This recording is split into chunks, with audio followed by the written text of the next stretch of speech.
Welcome back. आज हम discuss करेंगे सभाओं के सूक्ष्म के बारे में, यानी सभाओं के सूक्ष्म क्या होते हैं। ठीक है, जिसे हम इंग्लिश में मिनट्स कहते हैं।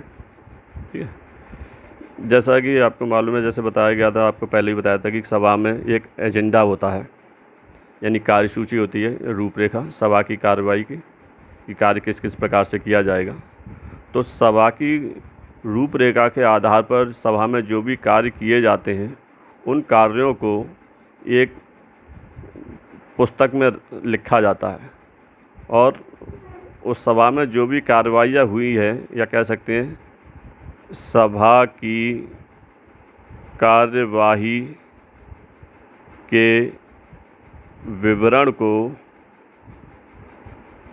को एक पुस्तक में लिखना सभा का सूक्ष्म कहलाता है। ठीक है, यानी सूक्ष्म का मतलब है कार्यवृत्त, यानी सभा में जो भी कार्य किया गया है, उस कार्य को, उस विवरण को लिखना ही सूक्ष्म कहलाता है। कि सभा में क्या क्या कार्रवाइयाँ हुई, उनका विवरण लिखना सूक्ष्म कहलाता है। ये सभा के जो सूक्ष्म हैं, वो सूक्ष्म पुस्तक में ही लिखे जाते हैं। इसके लिए कुछ ज़रूरी नियम हैं सभाओं के सूक्ष्म के संबंध में। जैसे नंबर 1, जो सभा का सूक्ष्म है, वो सूक्ष्म के लिए जो पुस्तक रखी जाती है, सूक्ष्म की पुस्तक में ही लिखा जाएगा। ठीक है, और ये भी सभा की कार्रवाई होने के 30 दिन के अंदर, यानी सभा की कार्रवाई होने के, यानी सभा होने के 30 दिन के अंदर सभा का सूक्ष्म तैयार करना आवश्यक होता है सचिव के लिए। ये कंपनी की सभा की कार्रवाई जब समाप्त होने के 30 दिन के भीतर विशेष प्रकार की पुस्तक में इसको रखा जाना है या लिखा जाना है, तो लिखा जाना चाहिए, और उसके प्रत्येक पृष्ठ पर क्रमांक पड़ा होना चाहिए। ठीक है, नंबर 2, जो भी सूक्ष्म होगा वो हस्ताक्षर युक्त होना चाहिए। हस्ताक्षर युक्त का मतलब है सभा के सूक्ष्म पर अध्यक्ष के हस्ताक्षर होने चाहिए। ये जो अध्यक्ष के हस्ताक्षर हैं, ये या तो उसी अध्यक्ष के हो सकते हैं जो पहली सभा में अध्यक्ष था, या फिर जो अगली आने वाली सभा में जो सभा का अध्यक्ष बनेगा, उसके भी हस्ताक्षर उस पर लिए जा सकते हैं। या अगर वो सभा संचालकों की सभा है या एक साधारण सभा है, ठीक है, ये संचालकों की सभा में तो यही होता है कि जो भी सभा का अध्यक्ष है उसके, या जो नेक्स्ट संचालक सभा में जो अध्यक्ष बनेगा, उसके हस्ताक्षर लिए जा सकते हैं। लेकिन एक साधारण सभा में, जो भी वार्षिक साधारण सभा होती है, उसमें जो अध्यक्ष के हस्ताक्षर होते हैं, वो 30 दिन के भीतर सभा के उसी अध्यक्ष के हस्ताक्षर होने चाहिए जिस अध्यक्ष की अध्यक्षता में वो सभा की गई है, उसी के हस्ताक्षर होने चाहिए। ठीक है, अगर वो अध्यक्ष सपोज़ मर गया है या फिर किसी कारण से अयोग्य हो गया है, तो फिर जो भी संचालक मंडल द्वारा जो भी अधिकृत संचालक होगा, वो उस पर हस्ताक्षर करेगा। जो भी संचालक मंडल द्वारा जो भी संचालक अधिकृत कर दिया जाता है, वो उस पर हस्ताक्षर करता है। और सूक्ष्म के प्रत्येक पृष्ठ पर हस्ताक्षर होने चाहिए, प्रत्येक पृष्ठ पर। ठीक है, प्रत्येक पृष्ठ पर हस्ताक्षर होने चाहिए। उसके अलावा जो भी सूक्ष्म है, उसी पुस्तक में रखना चाहिए जिस पुस्तक में सूक्ष्म के लिए जो पुस्तक रखी गई है। सूक्ष्म में जो सूक्ष्म है, वो एक चिपकाना नहीं चाहिए, पुस्तक में सूक्ष्म को चिपकाना नहीं चाहिए। सूक्ष्म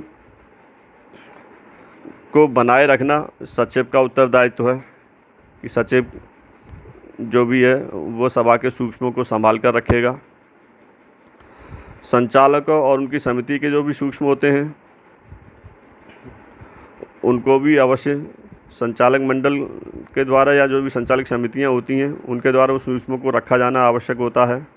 सभा में जो सभाएं होती हैं उन सभाओं में जो भी अध्यक्ष थे मतलब संचालक थे उन संचालकों के नाम अवश्य लिखे होने चाहिए। जो संचालक सभाएं होती हैं तो संचालक सभा में कौन कौन संचालक उपस्थित थे उनके नाम सूक्ष्म में अवश्य दिए जाने चाहिए। और उसके अलावा जिन संचालकों ने विरोध में अपना प्रस्ताव दिया था या विरोध में अपना वोट दिया था तो उन सदस्यों के नाम या उन संचालकों के नाम भी प्रस्ताव में या जो भी सूक्ष्म होता है इसमें अवश्य लिखा जाना चाहिए। इसके अलावा जो सूक्ष्म है वो सभा की कार्रवाई का प्रमाण होता है।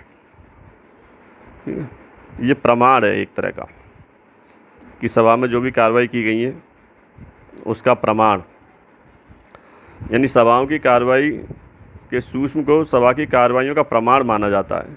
यदि कंपनी के अंतर्नियम में ये दिया हुआ होता है कि जिस सूक्ष्म में सभापति के हस्ताक्षर हों तो उसे अकाट्य प्रमाण माना जाएगा, तो फिर किसी भी सदस्य की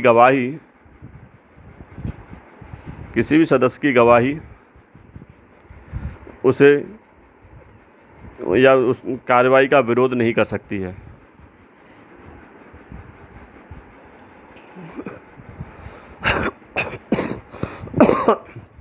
इसके अलावा जब सूक्ष्म पर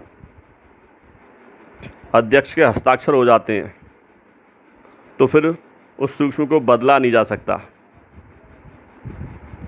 ठीक है, उस सूक्ष्म को बदल नहीं सकते, यानी उसमें परिवर्तन नहीं कर सकते। बदलने का मतलब है परिवर्तन, यानी उसमें परिवर्तन, किसी भी प्रकार का परिवर्तन नहीं किया जा सकता है। और नेक्स्ट, जो भी सूक्ष्म होते हैं उन्हें रजिस्ट्रार कार्यालय में रखा जाता है संभाल कर, और रजिस्ट्रार कार्यालय में कंपनी का कोई भी सदस्य उनको जाकर देख सकता है या उनकी प्रतिलिपि भी प्राप्त कर सकता है। तो सभा के मतलब कंपनी के सदस्यों को ये अधिकार होता है कि कोई भी सदस्य कंपनी के सूक्ष्मों को जाके देख सकता है या उनका अध्ययन कर सकता है। ठीक है, अगर उन्हें किसी भी कारण से किसी भी सदस्य को कंपनी के सूक्ष्मों को देखने से रोका जाता है तो उनके खिलाफ़ कंपनी में दंड की व्यवस्था भी है, जिसमें कंपनी के प्रत्येक दोषी अधिकारी पर दंड लगाया जा सकता है जो कि लगभग 5,000 रुपये है, या फिर कंपनी पर भी दंड लगाया जा सकता है जो कि 25,000 रुपये तक होता है। इसके अलावा सूक्ष्म के 2 प्रकार होते हैं। सूक्ष्म यानी 2 प्रकार से बनाया जाता है। एक जो प्रकार हैं सूक्ष्म के उसमें प्रस्तावों का सूक्ष्म और दूसरा जो प्रकार है वो है विवरण का सूक्ष्म। ठीक है, तो इसमें मेनली क्या अंतर है दोनों में? जो प्रस्ताव का सूक्ष्म है इसमें केवल प्रस्ताव के निर्णय लिखे जाते हैं। ठीक है, प्रस्तावों के सूक्ष्म में केवल प्रस्ताव के निर्णय लिखे जाते हैं और प्रत्येक अनुच्छेद के पहले प्रस्तावित किया शब्द का प्रयोग किया जाता है। ठीक है, कि प्रस्तावित किया शब्द का प्रयोग किया जाता है और इसके बाद प्रस्ताव का पूरा विवरण लिखा जाता है। एक सभा में जितने भी प्रस्ताव रखे जाते हैं उतने ही अनुच्छेदों में इस सूक्ष्म को बनाया जाता है। प्रस्तावों का सूक्ष्म उतने ही अनुच्छेदों में बनता है जितने अनुच्छेद आपके मसौदे में या फिर कार्यसूची में होते हैं, यानी एजेंडा में होते हैं। और दूसरा जो तरीका है वो है विवरण का सूक्ष्म, यानी सभा की कार्रवाई के जो विवरण को लिखने के लिए दूसरी विधि है वो विवरण का सूक्ष्म कहलाती है। इसमें प्रस्तावित किया शब्द नहीं लिखा जाता है, वरन प्रस्ताव से संबंधित जो भी तथ्यों का विवरण है, इस संबंध में जो भी निर्णय लिए जाते हैं वे सब इसमें लिखे जाते हैं। यानी ये सूक्ष्म इस प्रकार बनाए जाते हैं कि जो सभा की कार्रवाई के प्रत्येक विषय के लिए अलग अनुच्छेद हों और इस विषय से संबंधित विवरण उसी अनुच्छेद में दिया गया हो या उसी अनुच्छेद में लिखा गया हो।